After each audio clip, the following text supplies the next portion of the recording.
Hello दोस्तों, knowledge study zone में आपका स्वागत है। अगर आप नए चैनल पे नए हैं तो चैनल को लाइक सब्सक्राइब कमेंट जरूर करिए। आज का साइंस की क्लास नंबर दूसरा है।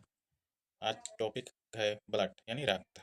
रक्त एक अपारदर्शी तथा चिपचिपा द्रव्य होता है। रक्त एक संयोजी ऊतक है।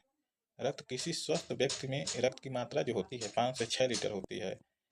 यही महिलाओं की बात कर लें, महिलाओं में जो रक्त होता है वह 4.5 से 5.5 लीटर होता है। जीवन की मूलभूत इकाई को कोशिका कहते हैं और कोशिका कहते एक समान कोशिकाओं का समूह ऊतक कहलाता है। रक्त रक्त जो है स्वाद में नमकीन होता है। रक्त की जो प्रकृति होती है वह क्षारीय होती है। रक्त का पीएच मान कितना होता है? 7.4 होता है, यानी इसे 7.4 होता है। रक्त यह जल की अपेक्षा जो होता है रक्त भारी होता है। रक्त की श्यानता श्यानता माने गाढ़ापन जो होता है वह 4.7 होती है। अब देखिए, ऑक्सीजन युक्त रक्त चमकीले लाल रंग का होता है, जबकि अनऑक्सीजन रक्त गुलाबी रंग का होता है। रक्त का अध्ययन क्या कहलाता है? हीमेटोलॉजी कहलाता है। अब देखिए, रक्त रक्त को दो भागों में बांटा गया है।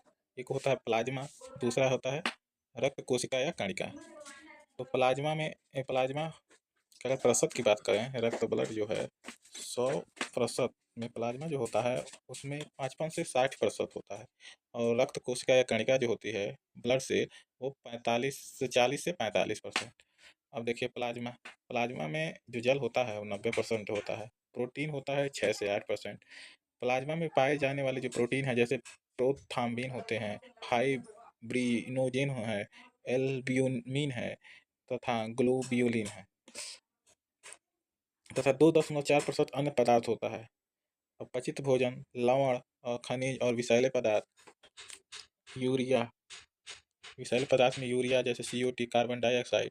अब बात करते हैं रक्त कोशिका या कणिका। ये 3 भाग होते हैं, RBC, WBC और पटिकाणु या डिम्बाणु, जिसको प्लेटलेट्स बोला जाता है।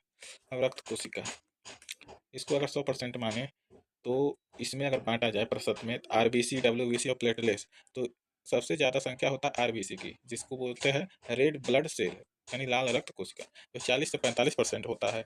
WBC 15 से 20% होता है, और प्लेटलेट्स यानी पट्टिकाणु या बिम्बाणु ये 30 से 35% होता है। सबसे अधिक मात्रा में पाए जाने वाली यही है, जिसमें 40 से 45% यानी RBC। सबसे कम मात्रा में क्या पाया जाता है? WBC, जिसमें 15 से 20% ही पाया जाता है। तो लाल रक्त कोशिका के बारे में यानी रेड ब्लड सेल, देखिए ये रंग में लाल होती है। ऐसा इनमें हीमोग्लोबिन प्रोटीन की उपस्थिति के कारण होता है। यह ऑक्सीजन का परिवहन शरीर के एक भाग से दूसरे भाग तक करता है। कौन? Red blood cell. जीवन अच्छा, लाल रक्त कोशिका की जीवन काल कितना होता है? 20 से 120 दिन। इसका जीवन काल छोटा होता है क्योंकि RBC की कोशिका में केंद्रक नहीं पाया जाता है। अब देखते हैं RBC का आकार कैसा होता है। तो इसका जो आकार होता है गोलाकार होता है, या डिस्क आकार की होती है, या बाइकोनकेव के आकार का होता है। RBC का निर्माण कहाँ होता है? अगर RBC का निर्माण 2 जगह होता है, जन्म से पहले यकृत में होता है, और जन्म के बाद अस्थि मज्जा में होता है। विनाश, RBC का विनाश कहाँ होगा? तो प्लीहा अथवा तिल्ली में।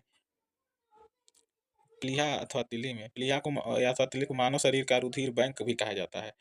आर या RBC की कब्रगाह के नाम से भी जाना जाता है, प्लिया अथवा तिल्ली को। और RBC की संख्या कितनी है? 4.5 से 5.5 मिलियन। अन्य नाम यानी RBC का अन्य नाम क्या है? एरिथ्रोसाइट। इसका अन्य नाम एरिथ्रोसाइट है। अब देखिए, RBC की कमी से होने वाला रोग कौन सा? एनीमिया होता है। RBC की संख्या अधिक होने से होने वाला कौन सा रोग हो जाता है? तो पॉलीसाइथीमिया रोग होता है। तो दोस्तों, आज यहीं तक, ये क्लास नंबर 2 हुआ। अगर आपको PDF चाहिए तो डिस्क्रिप्शन में टेलीग्राम का लिंक है, वहाँ से जाके आप जाइए, वहाँ पे मिल जाएगा। और आप अगर इस चैनल पे नए हैं तो आप लाइक सब्सक्राइब जरूर करें। आपको क्लास कैसी लगी उसके बारे में बताएं, और जो कमियां हैं उसको भी बताएं। धन्यवाद दोस्तों।